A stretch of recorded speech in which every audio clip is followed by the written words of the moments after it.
any person gets married just because of these reasons. They get married just because they like or they want, maybe their desires only. Do you think practically anybody thinks that there are women's population more or due to infanticide or whatever reasons? Sister asked the question that hardly anyone marries for this reason, more is for sex. It is not because of more population. Sister, you are not aware. You may not be aware that there are more ladies who are not married, who have difficulties in finding husbands, than boys having difficulty in finding wives. You may be aware that you will find more girls who are available for marriage rather than boys. So, I disagree with you, sister, and there are many. Maybe in India there are very few people who may do for that reason, because the population of India, sister, the male population is more. But in the other parts of the world, whether you go to Gulf countries, etc., they do this for a reason. I don't agree with you.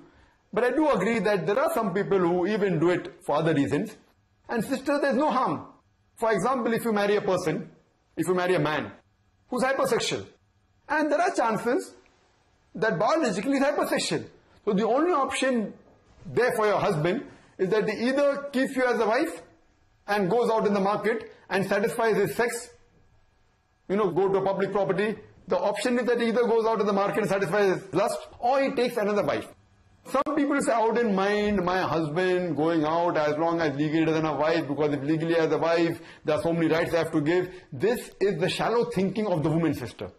Because you fail to realize that if you give permission for your husband to go out in the market and satisfy his requirement, if he's not satisfied with one wife, you fail to realize he may acquire certain diseases, he may get AIDS. So actually you're not thinking for the betterment of your husband. A good Muslimah, if she realizes that she alone is not able to satisfy the requirement of the husband, she should tell the husband, why don't you take another wife? I will welcome her. And by doing this, sister, she is actually, if you realize, she is even safeguarding herself.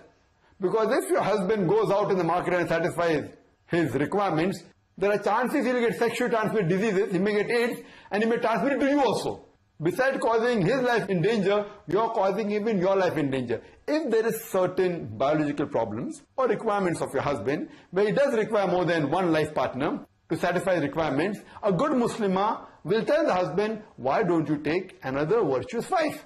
So the problem is that the women do not understand the Islamic Sharia. And a good Muslimah who realizes that today the market is saturated, there are many sisters who have not got life partners. So the Islamic Sharia says, I do agree, no woman, no girl would ever like to share her husband. As a whole, I do agree with that. But the Islamic Sharia says, let a small loss take place to prevent a big loss. So in this case, if she realizes there are thousands and hundreds of thousands of women who cannot find life partners because of the ratio of women being high, and if she says, I would not mind my husband if she protects such a woman, if he wants to. So what you're doing is you're letting a small loss take place, but natural, emotionally, a person will feel bad that the husband is being shared. But in the long run, you're letting a small loss take place to prevent a big loss. You're preventing your other Muslimah, another Muslim sister, from becoming a public property. So if you understand the Sharia correctly, sister, and the Muslimah understand the Sharia correctly, sister, then there are no problems.